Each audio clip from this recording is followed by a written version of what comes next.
Subscribe करें podium classes को और प्रेस करें इस बेल आइकन को ताकि सभी एजुकेशनल वीडियोस का अपडेट आपको टाइम से मिल सके। धन्यवाद। नमस्कार साथियों, स्वागत है आप सभी का पोडियम क्लासेस में। मेरा नाम है पवन के सरवानी और आज हम सॉल्व करने जा रहे हैं यूपी डीएलएड सेकंड सेमेस्टर के मैथ्स के 2019 के क्वेश्चन पेपर को। साथियों आज हम 1 नंबर वाले क्वेश्चन करेंगे, टोटल 11 क्वेश्चन हैं, ठीक है। लेकिन उससे पहले आप अगर अभी तक वीडियो को लाइक शेयर नहीं किए तो प्लीज़ वीडियो को लाइक शेयर कर दीजिए। चैनल पर नए हैं तो चैनल को भी सब्सक्राइब कर दीजिए। तो समय को ना गंवाते हुए शुरू करते हैं आज के अपने क्वेश्चन आंसर को। तो हमारा पहला क्वेश्चन क्या है, देखिए कि दो असमान परिमेय संख्याओं के बीच परिमेय संख्याएं होती हैं। परिमेय संख्याएं वो संख्याएं जो बटे वाली होती हैं, जो भिन्न वाली संख्याएं होती हैं, उन्हें परिमेय संख्याएं बोलते हैं, ठीक है, रेशनल नंबर्स। तो दो रेशनल नंबर्स के बीच में कितने रेशनल नंबर हो सकते हैं? तो भाई ये अनंत होते हैं, ठीक है। जैसे अगर कोई कहे कि 1/2 और 1/3 के बीच में कितने आ सकते हैं रेशनल नंबर्स, या फिर कितने भिन्न बनाए जा सकते हैं, तो ये अनंत होते हैं। जैसे 1/2 का मान कितना होता है 0.5, 1/3 का मान कितना होता है 0.33, और ऐसे 33 चलता जाएगा। अब कोई करेगा 0.3331 इसके बराबर का भिन्न लिख देगा, तो मतलब अनंत लिखी जा सकती हैं। आप बेसिकली ये जानते हो एक लाइन में, ठीक है, ज़्यादा डिटेल में जाने की जरूरत नहीं है। तो दो असमान परिमेय संख्याओं के बीच अनंत परिमेय संख्याएं हो सकती हैं। चलिए आते हैं दूसरे नंबर के क्वेश्चन पे। दूसरे नंबर का क्वेश्चन क्या कह रहा है, देखिए कि निम्नांकित कथनों में सत्य कथन है। 3 कथन दिए गए हैं, ठीक है, और उसमें से पूछ रहा है कौन सा सही है। क्या कह रहा है, पहला देखिए क्या कह रहा है कि एक धनात्मक पूर्णांक अपने योगात्मक प्रतिलोम से बड़ा होता है। क्या है, धनात्मक पूर्णांक। माना जैसे ये क्या है, एक पूर्णांक है और धनात्मक है, और वो क्या कह रहा है कि अपने योगात्मक प्रतिलोम से बड़ा होता है। इसका योगात्मक प्रतिलोम क्या है, -1। योगात्मक प्रतिलोम वही संख्या होती है, जैसे अगर प्लस है तो माइनस लगा दो, माइनस है तो प्लस, मतलब योगात्मक प्रतिलोम वह संख्या होती है जिसको जोड़ने पर वह संख्या 0 हो जाती है। जैसे +1 है तो इसका योगात्मक प्रतिलोम क्या है, -1, दोनों को जोड़ देंगे 0 हो जाएगा। अगर कोई कहे +5 का योगात्मक प्रतिलोम क्या है, -5, +5 में -5 0 जोड़ेंगे तो 0 हो जाएगा। अगर कोई कहे +6 का बताओ तो उसका होगा -6। तो मतलब योगात्मक प्रतिलोम वही संख्या होती है जिसको जोड़ने पर संख्या 0 हो जाती है, ठीक है, योगफल 0 हो जाता है। तो एक धनात्मक पूर्णांक अपने योगात्मक प्रतिलोम से बड़ा होता है, बात सही है। जो पॉजिटिव संख्या होती है वो कितनी भी छोटी हो हमेशा नेगेटिव वाले से बड़ी ही होती है, हमेशा ऋणात्मक संख्या से बड़ी ही होती है। आपके पास आपका 1 रुपया है, आप बड़े हैं उस आदमी से जिसने 100 रुपया कर्जा ले रखा है, ठीक है, आपके पास आपका तो 1 रुपया है ना, उसी तरीके से। तो एक धनात्मक पूर्णांक अपने योगात्मक प्रतिलोम से सदैव बड़ा होता है, बात सही है। तो ऑप्शन नंबर 1 सही है। हमेशा धन वाली संख्या जो है, जो प्लस वाली संख्या होती है, अपने माइनस वाली संख्या से बड़ा होता है, चाहे +1 हो और वहाँ पे -500 हो, तो हमेशा ये +1 ही बड़ा माना जाएगा, क्योंकि भाई ये खुद का पैसा है, ये 500 रुपया कर्जे का है, ये समझ लीजिए आप, ठीक है। लेकिन और 2 ऑप्शन भी चेक कर लेते हैं कि वो लोग क्या कह रहे हैं। एक ऋणात्मक पूर्णांक अपने योगात्मक प्रतिलोम से बड़ा होता है, बात बिल्कुल गलत है भाई। ऋण वाली संख्या जो होती है, जो माइनस वाली संख्या होती है, वो प्लस वाले से कभी बड़ी नहीं होती, ठीक है। ऋण वाली संख्या जितना देखने में बड़ी लगती है उतनी छोटी होती है, तो आप जानते हैं। चलिए उसके बाद तीसरा स्टेटमेंट क्या है कि 0 एक पूर्णांक नहीं है, ये बात गलत है, ठीक है। 0 एक पूर्णांक नहीं है, ये बात गलत है, क्योंकि पूर्णांक मतलब क्या होता है, ये देखिए संख्या रेखा पे 0 1 2 3 4 और इधर -1 -2 -3 -4। तो पूर्णांक क्या होता है, ये सारी संख्याएं, ठीक है, जो पूरे पूरे अंक हो, 1 2 3 4 5, चाहे वो ऋण में रहे धन में रहे, 0 से लेकर, जैसे संख्या रेखा में जो भी रेखाएं, जो भी संख्याएं होती हैं, जैसे 0 1 2 3 4, इधर -1 -2 -3 -4, तो जो भी संख्याएं होती हैं सभी क्या होती हैं, पूर्णांक होती हैं। पूर्ण अंक मतलब पूरा अंक, चाहे वो प्लस में हो चाहे माइनस में, उससे मतलब नहीं है। और उसके बीच में प्लस और माइनस के बीच में 0 भी आता है, तो वो भी क्या होता है, पूर्णांक होता है। लेकिन ये क्या कह रहा है कि पूर्णांक नहीं है, तो ये गलत बोल रहा है, ठीक है। तो हमारा ऑप्शन क्या है, 1 ही सही होगा, बाकी 2 स्टेटमेंट्स गलत हैं। चलिए आते हैं तीसरे नंबर पे। क्या कह रहा है कि 21 की अनुवर्ती संख्या है। अनुवर्ती संख्या मतलब कि उसके आगे आने वाली संख्या। जैसे अगर कोई कहे 5 का अनुवर्ती बताओ, तो 5 के बाद क्या आता है, 6 आता है ना, तो अनुवर्ती 5 का क्या हो गया, 6 हो गया। और पूर्ववर्ती क्या होती, पूर्ववर्ती मतलब पहले आने वाली संख्या। जैसे अगर कोई कहे 5 का पूर्ववर्ती बताइए, तो 5 का पूर्ववर्ती क्या होगा, 4 होगा। 4 का पूर्ववर्ती क्या होगा, 3 होगा। 3 का पूर्ववर्ती क्या होगा, 2 होगा। और यहाँ पे क्या पूछ रहा है, अनुवर्ती। अनुवर्ती मतलब उसके बाद आने वाली संख्या।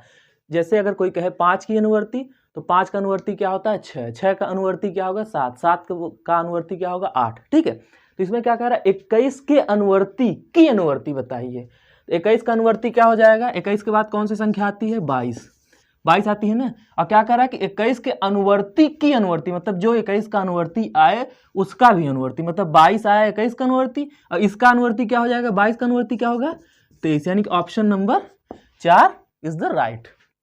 ठीक, तो हमारा ऑप्शन नंबर 4 सही है। 21 की अनुवर्ती मतलब कि 21 का अनुवर्ती 22 और उसका भी अनुवर्ती यानी कि 23। ठीक है, तो ऑप्शन नंबर 4 सही है। आते हैं चौथे नंबर के क्वेश्चन पे। चौथा नंबर क्वेश्चन क्या कह रहा है कि एक आयताकार मैदान का क्षेत्रफल 0.5 हेक्टेयर है। यदि इस मैदान की एक भुजा 125 मीटर है तो दूसरी भुजा की माप होगी। चलिए इसको लगाना पड़ेगा, दिखाते हैं आपको।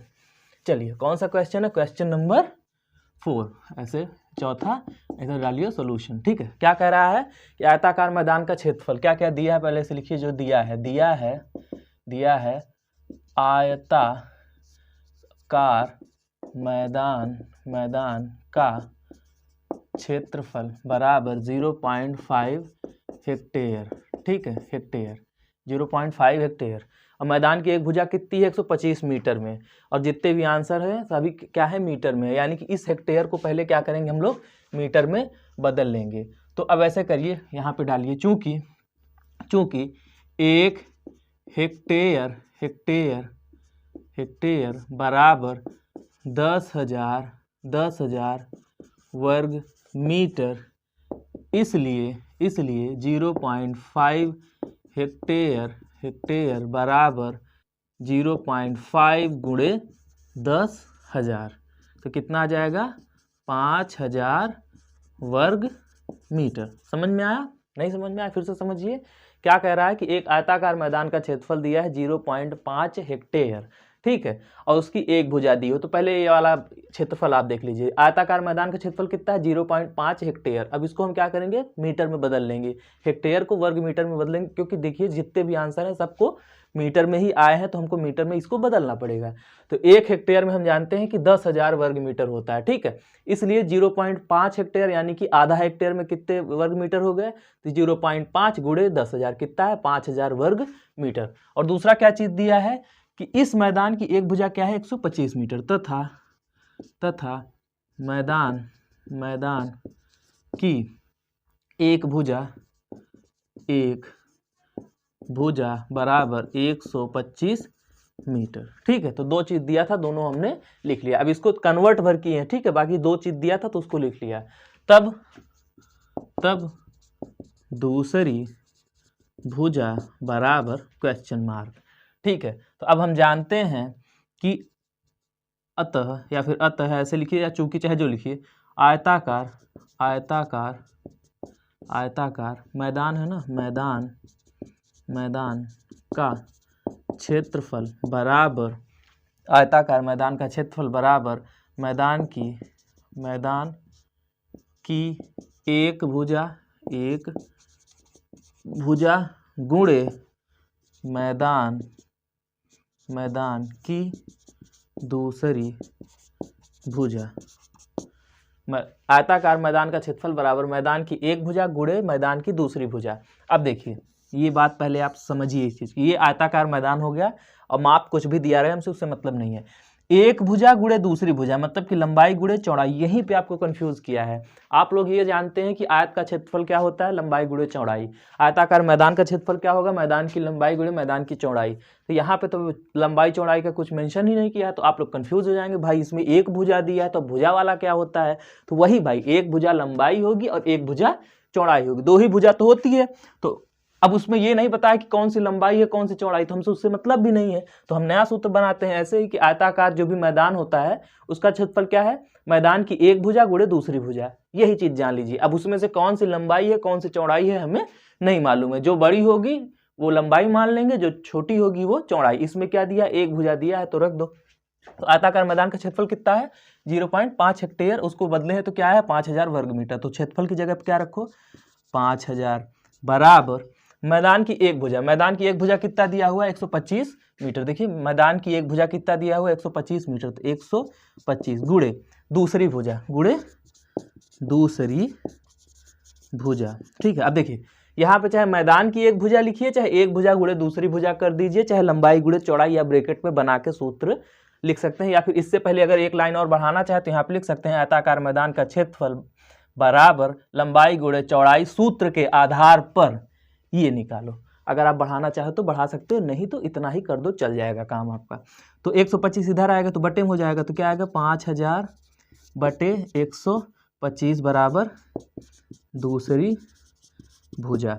तो 125 से 5000 काटिए, चलिए हाँ, बार चौका 12, 125 एकम 125, 125 चौको 500, ठीक है, तो 40, तो क्या आ गया 40, तो 40 मीटर बराबर दूसरी भुजा, यही हुआ आंसर। ठीक है, समझ में आया। तो दूसरी भुजा कितनी आ गई 40 मीटर, तो 40 मीटर क्या है ये, ऑप्शन नंबर 3। फिर से समझाएं इसको, देखिए क्या था इसमें, थोड़ा सा कॉन्सेप्ट था इसलिए आपको समझाना जरूरी था, इसलिए थोड़ा लंबा टाइम लग गया, वरना इसमें एकदम आसानी से हो जाता। देखिए क्या है, चौथे नंबर के क्वेश्चन में क्या कह रहा है कि एक आयताकार मैदान का क्षेत्रफल 0.5 हेक्टेयर है। ठीक है, और यदि इस मैदान की एक भुजा 125 मीटर है तो दूसरी भुजा की माप क्या होगी। ठीक है, तो हमने क्या कह लिया, जो दिया है पहले उसको लिख लिया, दिया है आयताकार मैदान का क्षेत्रफल बराबर 0.5 हेक्टेयर।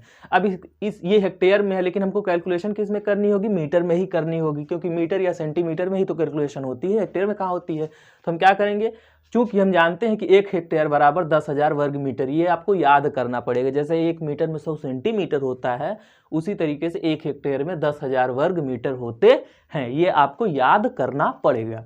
तो 1 हेक्टेयर बराबर 10,000 वर्ग मीटर, इसलिए 0.5 हेक्टेयर बराबर 0.5 गुणे 10,000 यानी कि 5,000 वर्ग मीटर।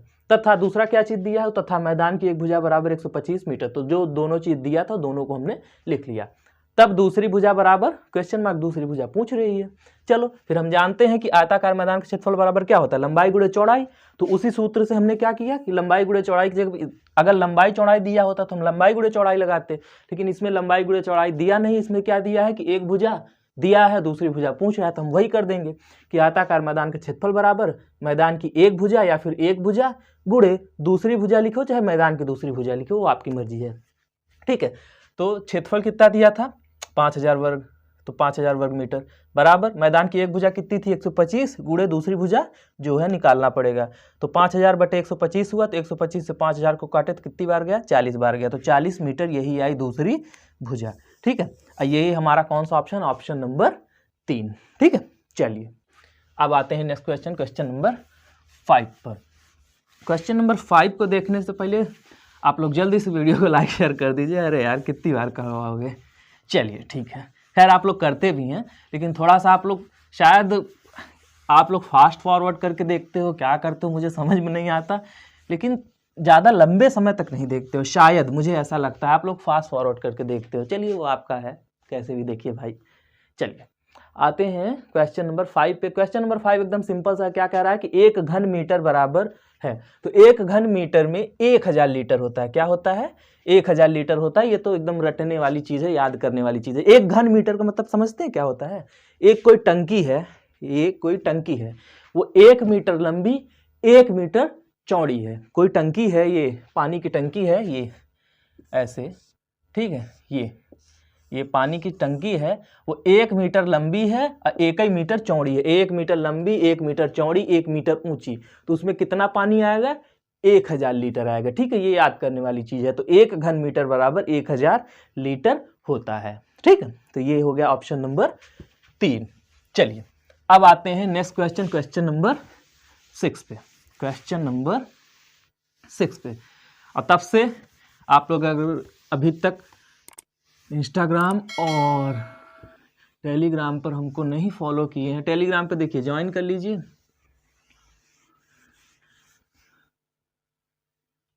हाँ,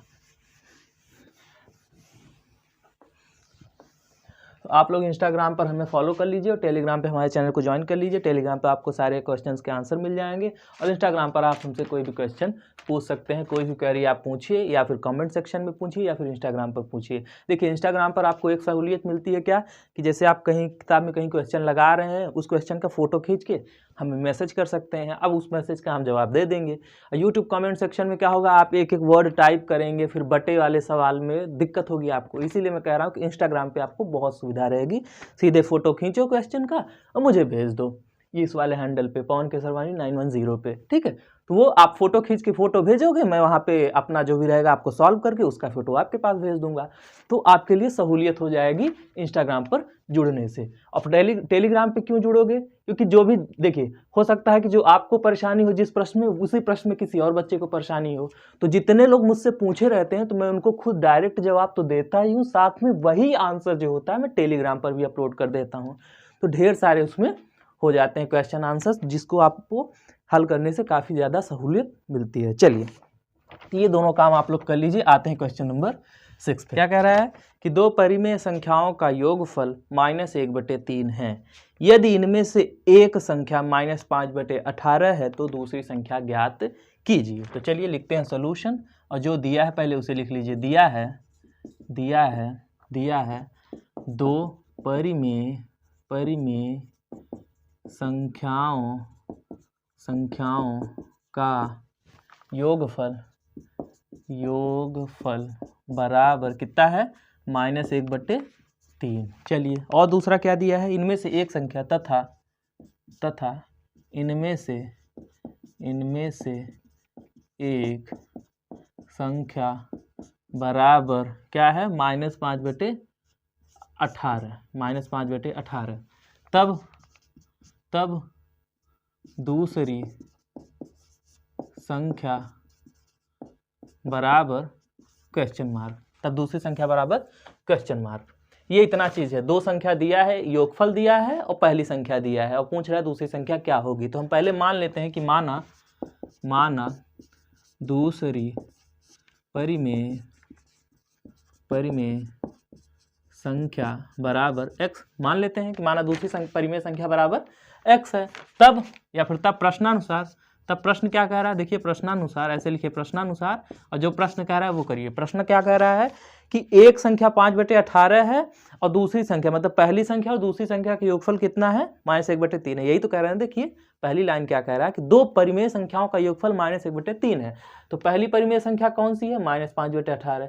दूसरी परिमेय संख्या हमने क्या माना है, x, और दोनों का योगफल कितना है, -1/3। तो जो है वही कर दीजिए। क्या है, पहली संख्या यानी कि -5/18 अब प्लस दूसरी संख्या क्या है, x बराबर -1/3। जो कह रहा है वही हमने कर दिया। चलिए, अब ये क्या है, ये संख्या है तो संख्या की तरफ जाएगी। तो x बराबर क्या हो गया, -1/3, और ये -5/18 है तो इधर आएगा तो क्या हो जाएगा, +5/18। तब x बराबर 3 18 का वो लसा क्या आएगा, 18 आएगा, क्योंकि 3 छंग 18 कटा जा रहा है। तो 3 छंग 18, 6 बार गया तो 6 के 6 यानी कि -6 प्लस, ये 18 था, 18 कम 18, 1 पंजे 5, तो -6 + 5 कितना आ जाएगा, -1/18।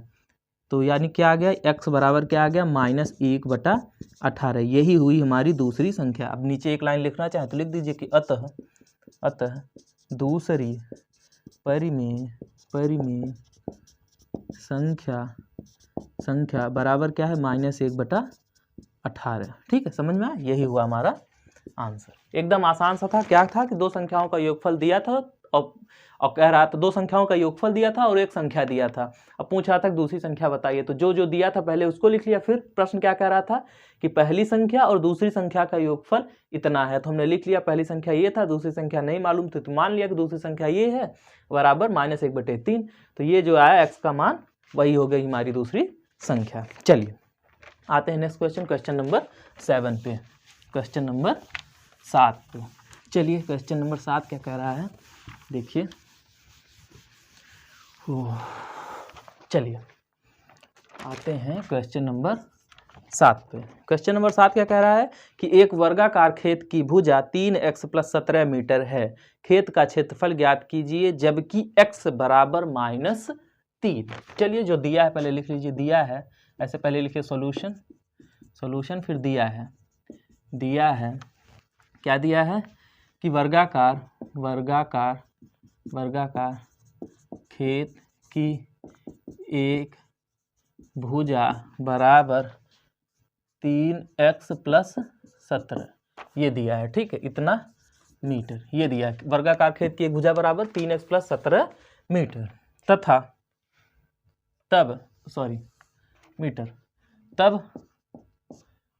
तब खेत का क्षेत्रफल बराबर क्या होगा, भुजा गुणे भुजा या फिर भुजा का स्क्वायर। तो 3x + 17 का क्या होगा, स्क्वायर होगा। तो 3x + 17 का स्क्वायर कर दीजिए, क्या आएगा, यानी कि 3x + 17 में 3x + 17 का गुणा तो कर दीजिए। तो 3x ब्रैकेट में क्या आ गया, 3x + 17 और इधर फिर +17 और फिर 3x + 17 गुणा करना तो आप लोग को आता होगा। पहले एक बार इस संख्या का इन दोनों में गुणा करेंगे तो देखिए 3x का गुणा पहले 3x + 17 में किया, फिर 17 का गुणा 3x + 17 में किया, तो ऐसे ऐसे अलग अलग लिख दिया। अब कर दीजिए 3x में 3x का गुणा होगा, क्या आ गया 9x का स्क्वायर प्लस 17 त्रिक 51x प्लस यही इसमें देखिए 17 त्रिक 51x प्लस 17 17 हमने यानी कि 17 में 17 का गुणा करिए तो 7 7 49 का 9 हाथ से लगे 4 7 1 कम 7 4 11 फिर ये आएगा 17 तो 9 7 1 8 1 1 2 तो क्या है 289 17 17 हमें 289 तो ये आ गया इतना वर्ग मीटर। ये आ गया खेत का क्षेत्रफल बीजगणितीय रूप में। लेकिन उसके आगे क्या कह रहा है कि जबकि x बराबर -3 तो x बराबर -3 रखने पे x बराबर -3 रखने पे क्या होगा 9 x की जगह पे क्या रखेंगे -3 तो -3 का स्क्वायर प्लस 51 और यहाँ पे -3 प्लस 51 यहाँ पे -3 ठीक है प्लस 289। चलिए तो 3 तियाँ 9 यानी कि 9 गुणा 9 माइनस रहेगा चाहे प्लस रहेगा, अगर स्क्वायर है तो माइनस माइनस क्या हो जाएगा प्लस हो जाएगा। तो यानी कि 3 तियाँ 9 देखिए -3 में अगर -3 का गुणा करेंगे तो क्या आएगा 9 ही तो आएगा ना, ये माइनस माइनस प्लस हो जाएगा तो वही हुआ प्लस 51 तियाँ जोड़ लीजिए तो यहाँ पे माइनस का चिन्ह आएगा ना, माइनस प्लस क्या हो जाएगा -3 1 कम 3 3 5 15 3 1 कम 3 3 5 15 153 यहाँ भी आएगा -153 प्लस 289। तो चलिए 9 9 81 -153 -153 प्लस 289। चलिए पहले तीनों को जोड़ लीजिए, पहले जोड़ने वाले को 289 में 81 जोड़ लीजिए तो क्या आएगा यहाँ पे 90 में 80 जोड़िए तो 9 8 17 यानी कि 370 -153 और 153 तो 15 दूना 30 306 तो 370 में से 306 घटाएंगे तो क्या आएगा 64 वर्ग मीटर। ठीक है समझ में आया। तो खेत की जो भी क्षेत्रफल हुआ कितना आया 64 वर्ग मीटर। ठीक तो एकदम आसानी से हो गया ना।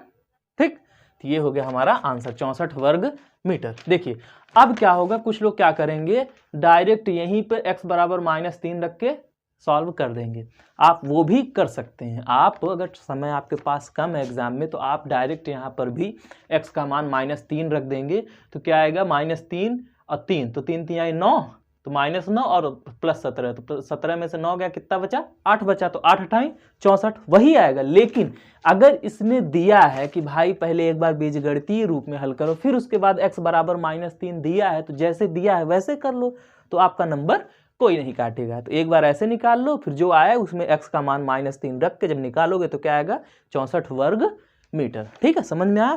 क्या था क्वेश्चन एक बार फिर से जानना है, जान लीजिए कि एक वर्गाकार की एक खेत की एक भुजा दिया हुआ है ये, तब खेत का क्षेत्रफल बताइए। तो वर्गाकार खेत है तो वर्ग का क्षेत्रफल क्या होता है भुजा का स्क्वायर या फिर भुजा गुणे भुजा। तो वही हमने किया, भुजा कितना दिया हुआ था 3x + 17 तो 3x + 17 का स्क्वायर। अब 3x + 17 का स्क्वायर का मतलब क्या होता है उसी संख्या में उसी का गुणा, तो 3x + 17 गुणे 3x + 17। अब गुणा का रूप आप जानते हैं कि एक बार एक संख्या ये जो है 3x का गुणा दोनों में होगा, फिर दूसरी बार ये 17 का गुणा दोनों में होगा। तो वही किया 3x का गुणा इधर लिख लिया ब्रैकेट के बाहर यानी कि इसका गुणा इसमें होगा प्लस 17 का गुणा इसमें होगा तो एक बार ऐसे लिख लिया, फिर अंदर अंदर गुणा कर दिया 3 तिहाई 9 x स्क्वायर प्लस 17 त्रिक 51x प्लस अब देखिए इधर 17 त्रिक 51x प्लस 17 17 में 289 तो ये आ गया इतना वर्ग मीटर। ये तो आ गया बीजगणितीय रूप में। अब उसके आगे प्रश्न क्या कह रहा है कि x बराबर -3 है तो रख दिया कि x बराबर -3 रखने पर तो जहाँ जहाँ x था वहाँ पे -3 रख दिया। जब हल किया तो क्या है 64 वर्ग मीटर। तो ये आ गया हमारा आंसर। ठीक है, थोड़ा सा डिटेल में करेंगे तो ज़्यादा अच्छा रहेगा, वरना अगर समय कम है तो आप शॉर्टकट अपना सकते हैं। ठीक है, चलिए, खैर आप अगर सिंसियरली क्लासेस को फॉलो करेंगे तो आपके लिए समय तो कम नहीं पड़ने वाला है कि समय कम पड़ेगा। 1 घंटे बहुत समय होते हैं, कितने क्वेश्चंस ही हैं। हाँ, मुझे समय लग जाता है, आप कहेंगे गुरुजी आप तो खुद 2 घंटे में समझाते हो, हमको कह रहे हो कि 1 घंटे में हो जाएगा क्वेश्चन। तो भाई हम समझाते हैं कि चीज़ को कई बार, इस वजह से समय लगता है, आपको ये चीज़ नहीं करनी पड़ेगी। चलिए, क्या है अगला क्वेश्चन कि समीकरण 12/5 बराबर 2/5 प्लस 2x/5 में x का मान ज्ञात कीजिए। क्या है? अरे यार बड़ा आसान है, सॉल्यूशन लिखिए ऐसे। समीकरण जो भी है पहले एक बार क्वेश्चन लिख देते हैं। ठीक है, समीकरण 2/5 12/5 बराबर 2/5 प्लस 2x/5 में x का मान ज्ञात कीजिए। हमारी राइटिंग पे मत जाया करिए, राइटिंग थोड़ी सी नहीं, बहुत बुरी है मेरी राइटिंग। चलिए, क्या है समीकरण 12/5 प्लस 2/5 प्लस 2x/5 में x का मान ज्ञात कीजिए। तो लिखिए ऐसे सॉल्यूशन जो दिया है पहले करिए। क्या है 12/5 बराबर 2/5 प्लस 2x/5। अब आप देखिए दोनों तरफ बटा 5 है, कट जाएगा। चलिए एक स्टेप और आगे बढ़ते हैं। तो 12/5 बराबर 12/5 बराबर, अब इधर देख 5 है तो एलसीएम क्या आएगा 5 आएगा। इधर क्या है 2 प्लस 2x, तो इधर 5 है इधर 5 है, 5 से 5 कैंसिल हो गया, बटा 5 इधर भी है बटा 5 इधर भी, तो कैंसिल हो जाएगा। तो क्या आया 12 बराबर 2 प्लस 2x। अब ये 2 इधर जाएगा तो 12 माइनस 2 बराबर 2x। तो 12 में से 2 गया, कितना बचा 10, तो 10 बराबर 2x। तो x बराबर क्या आ गया 10/2, यानी कि 2 कम 2 2 पंजे 10। तो x बराबर क्या आ गया 5। ठीक है, यही हुआ हमारा आंसर। एक लाइन और बढ़ाना चाहें तो क्या लिख सकते हैं कि x मान अतः x का मान 5 होगा। ठीक है, अतः x का मान 5 होगा और यही हुआ आंसर। ठीक, समझ में आया? फिर से समझाते हैं, जैसी मेरी आदत है बार बार समझाना। चलिए फिर से समझाते हैं। क्या है कि ये समीकरण दिया हुआ है, इसमें x का मान ज्ञात कीजिए। तो हमने लिखा सोल्यूशन और जो समीकरण दिया था पहले एक बार उतार लिया। फिर अब यहाँ पे 5 भी है, यहाँ पे 5, चाहे तो हम सीधे काट सकते हैं, लेकिन आपको समझाने के लिए एक स्टेप और बढ़ा दिया। 5 का एलसीएम यानी कि लघुत्तम लिया, तो क्या है 5 ही ले गए, 5 ही आएगा। अब जब कॉमन है आधार तो यहाँ पे 2 प्लस 2x हो गया। अरे 5 1 कम 5 1 दूनी 2, फिर 5 1 कम 5 1 दूनी 2, तो जो आए। अब इधर 5 इधर भी है 5 इधर भी है, दोनों बटे में 5 है, तो ये कैंसिल हो गया। 5 से 5 क्या आया 12 बराबर 2 प्लस 2x। अब 2 संख्या तो संख्या की तरफ जाएगा, तो 12 माइनस 2 बराबर 2x। तो 12 में से 2 गया, क्या बचा 10 बचा, और 10 बराबर 2x, तो x बराबर क्या है 10/2। 10/2 यानी कि 2 1 कम 2 2 पंचे 10, तो x बराबर क्या आ गया 5। अतः x बराबर 5 है, या फिर x का मान 5 होगा। ये अगर आप लिख देंगे ना लास्ट में तो एकदम मतलब बूस्टर का काम करता है। ठीक है, चलिए तो ये आप कर दिया करिए। थोड़ा सा भाषा ध्यान दीजिए ना, जिससे उसको भी समझ में आए कि हाँ भाई बंदे ने कुछ किया है। शॉर्टकट मत अपनाइए, मैं तो यही कहूँगा। खैर समय कम होगा तो शॉर्टकट अपना सकते हैं, कोई दिक्कत नहीं है, वो आपके ऊपर डिपेंड करता है कि आपको कौन सा रास्ता अच्छा लगता है। चलिए आइए क्वेश्चन नंबर 9 पर। क्वेश्चन नंबर 9 क्या कह रहा है कि 114, 380 और 133 का महत्तम समापवर्तक ज्ञात कीजिए। क्या है कि 114, 380 और 133 का मस ज्ञात कीजिए।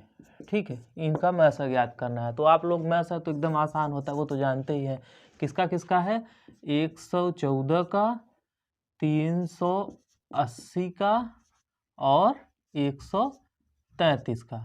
तो क्या करते हैं अभाज्य गुणनखंड विधि से निकाल लें। ठीक है, 2 विधियां होती हैं, एक भाग विधि होता है, दूसरा होता है अभाज्य गुणनखंड विधि। तो चलिए अभाज्य गुणनखंड विधि से निकालते हैं। उसमें क्या करेंगे तीनों संख्याओं का गुणनखंड निकाल लेंगे, जो जो कॉमन होगा वही मस होता है। तो चलिए 114 का गुणनखंड निकालते हैं। क्या है 114 किससे कटेगा 2 से कटेगा, हाँ 2 पंजे 10 2 7 14। फिर 57 किससे कटेगा 2 से नहीं कटेगा, 3 से कटेगा, हाँ 3 से कटेगा, 3 1 कम 3 9 27 19 19 से ही कटता है। तो क्या आ गया 2 गुणा 3 गुणा 19, यानी कि यहाँ पे क्या लिखेंगे 1 गुणा 2 गुणा 3 गुणा 19। एक लिख देते हैं इसलिए क्योंकि जब कोई कॉमन नहीं मिलेगा तो एक ही मस आता है और एक से गुणा करने पर किसी भी संख्या में कोई भी प्रभाव नहीं पड़ता है। चलिए अब दूसरा 380 का निकाल लेते हैं गुणनखंड। 380 का 2 से काटते हैं तो 2 1 कम 2, फिर इधर 2 9 18 0, फिर 2 से काटते हैं 2 9 18 2 पंजे 10, फिर 5 से काटते हैं 5 1 कम 5 5 9 45, फिर 19 से काटते हैं 19 1 कम 19, यानी कि 2 गुणा 2 गुणा 5 गुणा 19 क्या आया। यहाँ पे लिखेंगे 1 गुणा 2 गुणा 2 गुणा 5 गुणे 19। ठीक है, चलिए अब 133 का निकाल लेते हैं गुणनखंड। 133 का 133 2 से कटेगा नहीं कटेगा, 3 से कटेगा 3 चौका 12 नहीं कटेगा, 4 से 5 से 6 से 7 से 7 1 कम 7, हाँ ठीक है 7 से कट जाएगा, 7 1 कम 7 और उसके बाद 7 6 13 तो 7 9 63, यानी कि 19 1 के 19, यानी क्या आया 7 गुणे 19, यानी यहाँ क्या लिखा जाएगा 1 गुणे 7 गुणे 19। कॉमन क्या क्या है, एक कॉमन है अतः म स बराबर, या फिर ऐसे लिखिए म स बराबर एक कॉमन है तीनों में तो 1 गुणा, उसके बाद 2 है यहाँ पे लेकिन यहाँ पे 2 नहीं है तो 2 नहीं होगा, 3 भी यहाँ है लेकिन यहाँ नहीं, ये भी नहीं होगा। कॉमन क्या है 7 5 कुछ कॉमन है 19 19 19, यानी 1 गुणे 19 बराबर 19, तो इसका म स क्या आया 19 और यही हुआ हमारा आंसर। इसमें तो कुछ समझाने वाला है नहीं, सीधे इसका म स निकालना था। दो तरीके होते हैं, एक होता है भाग विधि, दूसरा होता है अभाज्य गुणनखंड विधि। तो मैंने इस वाले अभाज्य गुणनखंड वाले विधि से निकाला है। 114 का गुणनखंड निकाला, ये आया। 380 का गुणनखंड ये, और 133 का गुणनखंड ये है। उसमें जो कॉमन रहते हैं, जैसे यहाँ भी एक है, यहाँ भी एक है, यहाँ भी एक है, तो एक आ गया। फिर गुणा चिन्ह था, गुणा लगा दिए। 2 यहाँ है लेकिन यहाँ पे 2 है नहीं है ना, तो वो नहीं लिखा जाएगा। 3 भी देखो यहाँ है लेकिन दूसरे तीसरे में नहीं है। 19 है, यहाँ भी है, यहाँ भी है, यहाँ भी है, तो 19 तीनों जगह है तो 19 बता लिए, तो 1 गुणे 19 कितना आया 19 1 के 19, और यही हुआ हमारा म स। ठीक है, तो क्वेश्चन नंबर 9 सॉल्व हो गया। चलिए अब आते हैं क्वेश्चन नंबर 10 पर। क्वेश्चन नंबर 10 पर देखिए क्या कह रहा है क्वेश्चन नंबर 10। क्वेश्चन नंबर 10, चलिए क्या कह रहा है कि पार्श्वांकित चित्र में यदि AC बराबर BD तथा BC बराबर AD हो तो निम्नांकित कथनों में से कौन सा कथन सत्य है। ठीक है, तो प्रश्न आपको आ गया होगा। और क्या कह रहा है, कथन जो 3 स्टेटमेंट दिया है वो लिख लेते हैं। स्टेटमेंट 1 क्या दे रहा है, ऐसे लिखिए यहाँ पे सॉल्यूशन, या फिर चलिए प्रश्न है ये। स्टेटमेंट 1 क्या दे रहा है, त्रिभुज ABC सर्वांगसम है त्रिभुज AB और D के। चलिए दूसरा स्टेटमेंट क्या दे रहा है, त्रिभुज ABC जो है वो सर्वांगसम है त्रिभुज B और DA के, BDA के। तीसरा क्या स्टेटमेंट दे रहा है कि त्रिभुज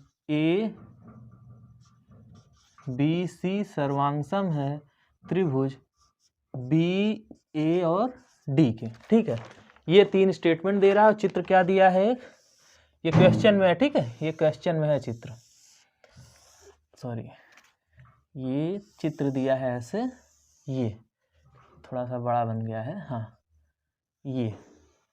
ठीक है, ये चित्र दिया है और नाम क्या दिया है इसका, ABDC। ठीक है, तो क्या दिया है कि ये चित्र दिया है और ये 3 स्टेटमेंट दिया है। और क्या कह रहा है क्वेश्चन में कि पार्श्वांकित चित्र में, मतलब ये जो चित्र है उसमें AC बराबर BD, क्या है AC बराबर BD, यानी कि ये जो है इसके बराबर है। ठीक है, तथा BC बराबर AD, यानी कि ये वाली जो लाइन है, ये वाली लाइन ये इसके बराबर, BC बराबर AD हो तो निम्नांकित कथनों में से कौन सा कथन सत्य है। तो 3 ये कथन दिए गए हैं, अब उसमें से पूछ रहा है कौन सा सही है। 3 में से एक ऑप्शन सही है। तो चलिए इसमें हमको क्या करना है, सर्वांग समता चेक करनी है त्रिभुज ABC की। त्रिभुज ABC, देखिए ABC यानी कि इसकी जो है ना हमें सर्वांग समता चेक करनी है, ये वाले त्रिभुज की। ठीक है, ये जो है त्रिभुज AB और C की सर्वांग समता चेक करनी है। तो अब हम जानते हैं कि अगर 2 त्रिभुजों की तीनों संगत भुजाएं बराबर हों और तीनों संगत कोण भी बराबर हों तो वो त्रिभुज जो होते हैं वो सर्वांग सम होते हैं। ठीक है, अरे भुजा भुजा भुजा नियम जो होता है, देखिए भुजा भुजा और भुजा नियम कहता है कि यदि दो त्रिभुजों के सभी कोण, सभी संगत कोण और संगत भुजाएं बराबर हों तो वो त्रिभुज सर्वांगसम होते हैं। तो संगत कोण और संगत भुजाएं, तो चलिए एक बार अब चेक करते हैं। ऐसे ही सोल्यूशन लिख लीजिएगा या फिर मत लिख लीजिएगा, क्योंकि 1 नंबर वाला क्वेश्चन है, आप डायरेक्ट भी टिक लगा देंगे तब भी काम चल जाएगा, लेकिन मैं आपको समझा रहा हूं कि कैसे आया। देखिए क्या कह रहा है, पहला त्रिभुज क्या है, त्रिभुज ए बी और सी, ठीक है। क्या कह रहा है कि सर्वांगसम है त्रिभुज ए बी और डी के। तो चलिए ये दोनों तभी सर्वांगसम होंगे जब इनकी तीनों संगत भुजाएं जो हैं वो बराबर होंगी, भुजा भुजा भुजा नियम के अनुसार। तो चलिए, तो इसमें क्या होगा, ए बी बराबर ए बी होना चाहिए। तो चलिए ए बी बराबर ए बी है, चलिए एक हो गया। दूसरा क्या आएगा, दूसरे भुजा क्या होगी, बी सी, बी सी बराबर इसकी दूसरी भुजा क्या होगी, बी डी, बी सी बराबर बी डी। तो देखिए बी सी बराबर बी डी है, बी सी बराबर बी डी है, नहीं है ना, गलत बात है ना। देखिए भाई क्या होता है, सर्वांग समता का क्या नियम होता है कि यदि दो त्रिभुजों की तीनों संगत भुजाएं एवं संगत कोण बराबर हों तो वो सर्वांगसम होते हैं। तीनों अगर संगत भुजाएं भी बराबर हो जाएंगी तब भी वो सर्वांगसम होंगे, कोण की जरूरत हमें नहीं है। जब भुजाएं बराबर रहेंगी तो ऑटोमेटिक कोण बराबर होंगे। तो भुजा भुजा भुजा नियम जो होता है, भुजा भुजा भुजा और भुजा नियम मैंने पढ़ाया है। ये तीनों में क्या कहा जाता है कि जब दो त्रिभुजों की तीनों संगत भुजाएं बराबर होंगी तो वो क्या कहलाएंगे, दोनों त्रिभुज सर्वांगसम होंगे। तो संगत भुजाएं यानी कि जो ए बी है, यानी कि ए बी बराबर ए बी, तो ठीक है। दूसरा संगत इसका क्या है, B C, B C, B C का संगत क्या है, बी डी। तो बी सी कौन सी है, बी सी ये है और बी डी ये है। तो ये तुमको बराबर लग रही है, आप लोग देखिए सीधे से देखिए, ये बड़ी है ये छोटी है, तो ये यहाँ पे क्या है, is not equal to B D, B C is not equal to 0, इसलिए ये क्या है, ये वाला स्टेटमेंट, पहला वाला स्टेटमेंट क्या है, गलत है, ठीक है। तो ये कोई सोल्यूशन नहीं होगा, आप डायरेक्ट लिख लेना, लेकिन मैं आपको समझाने के लिए कह रहा हूँ। चलिए, तो पहला स्टेटमेंट काट दिया हमने। अब आते हैं दूसरे स्टेटमेंट पे। दूसरा स्टेटमेंट क्या कह रहा है यहाँ पे, त्रिभुज ए बी सी सर्वांगसम है त्रिभुज बी डी और ए के। त्रिभुज ए बी सी सर्वांगसम है त्रिभुज बी डी ए के। तो चलिए चेक कर लेते हैं। ए बी बराबर बी डी, ए बी बराबर बी डी। देखिए ए बी बराबर बी डी है, नहीं है, तो पहले ही गलत हो गया। तो ये भी क्या है, नहीं है। एक भी तीनों भुजाएं मिलनी चाहिए। देखिए ए बी बराबर बी डी होना चाहिए, तो ए बी बराबर बी डी है, ये अलग है ना, ये अलग है, ये इसके बराबर, ये इसके बराबर, लेकिन ए बी बी डी बराबर है, आपको दिख रहा है, बराबर नहीं दिख रहा है ना, ये अलग है, ये छोटा है, ये बड़ा है। तो ये भी क्या है, दूसरा भी स्टेटमेंट हमारा गलत हो गया। चलिए अब आते हैं तीसरे स्टेटमेंट में। तीसरा क्या कह रहा है कि त्रिभुज ए बी सी सर्वांगसम है त्रिभुज बी ए डी के। तो चलिए चेक करते हैं, इसमें क्या होना चाहिए, ए बी बराबर बी ए होना चाहिए, बी ए बी बराबर बी ए। तो चलिए देखते हैं, ए बी बराबर बी ए, तो हाँ ये दोनों रेखाएं देखिए बराबर ना, जो ए बी है वही बी ए है, तो एक ही चीज है। तो चलिए ये बराबर है। दूसरा क्या होगा, बी सी बराबर ए डी, क्या होगा, बी सी बराबर ए डी, बी सी बराबर ए डी।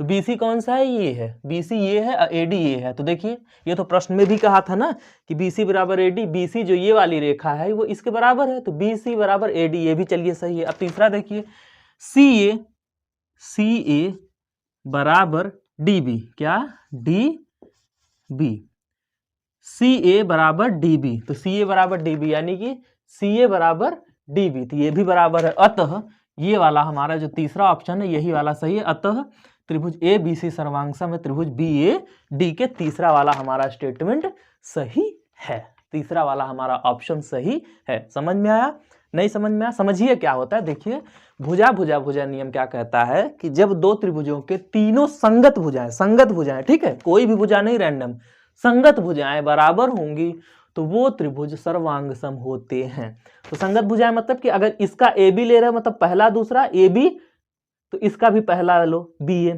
ठीक है, तो बी ए बी बराबर बी ए। फिर इसका अगर दूसरा ले रहे हो बी सी, तो इसका भी ऐसे ले ए डी, तो बी सी बराबर ए डी होना चाहिए। तो बी सी बराबर ए डी मिल रहा है। फिर उसके बाद सी ए यानी कि लास्ट वाला, तो उसका डी बी, तो सी ए बराबर डी बी, तो सी ए बराबर डी बी। ठीक, समझ में आया। तो जब ऐसा होता है तो जब तीनों संगत भुजाएं इनकी बराबर है तब ये क्या होगा, त्रिभुज ABC सर्वांग सम होगा त्रिभुज BAD के। ठीक, तो ये तीसरा वाला हमारा जो है ऑप्शन सही है। चलिए, आपको केवल टिक लगाना है, बाकी ये हल नहीं करना, ये तो आपको समझाने के लिए कि कैसे आया। चलिए अब क्या करते हैं, अब आते हैं क्वेश्चन नंबर 11 पे, और ये लास्ट क्वेश्चन होगा आज का। ठीक है, चलिए आते हैं क्वेश्चन नंबर 11 पे। क्वेश्चन नंबर 11 क्या कर रहा है, देखिए 11 नंबर कि माइनस ब्रैकेट में 4 माइनस 17 प्लस 10 गुणा 3 माइनस 5 का सरलतम मान ज्ञात कीजिए। ठीक है, इसका सरलतम मान ज्ञात कीजिए। तो चलिए लिखते हैं सोल्यूशन। यहाँ पे सोल्यूशन क्या है, -4 ब्रैकेट में -17 प्लस 10 गुणा 3 माइनस 5, इसका सरलतम रूप करना है, मतलब बॉड मास सिंपल सा लगाना है। ठीक है, तो चलिए बॉड मास क्या कहता है, बॉड मास BODMAS।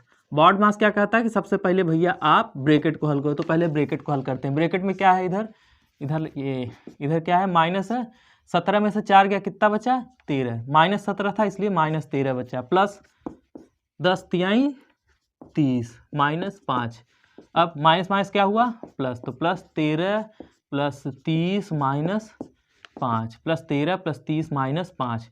तो चलिए, तो 13 30 कितना होता है, 43 माइनस 5, 43 में से 5 गया, कितना बचा, 38, और यही हुआ हमारा आंसर। ठीक है, समझ में आया, क्या था, केवल बॉड मास लगाना। तो ये ब्रैकेट तोड़ो, उसके बाद ये 17 में से 4 गया, 13 बचा, माइनस माइनस प्लस हुआ, तो 13 30 43, 43 में से 5 गया, बचा 38। ठीक है, बॉड मास यही कहता है, पहले आप जोड़ो, तो पहले मैंने जोड़ा फिर उसके बाद घटाया। तो वो एग्जामिनर जो है ना, वो आपका केवल स्टेप्स देखना चाहता है कि आपने बॉड मास को फॉलो किया है कि नहीं। चलिए, तो ये आ गया क्वेश्चन नंबर 11 हो गया सॉल्व। अब कुछ नहीं बचा। ठीक है, अब आएगा इसका सेकंड पार्ट। सेकंड पार्ट में हम लोग 2 नंबर वाले क्वेश्चंस को सॉल्व करेंगे। ठीक है,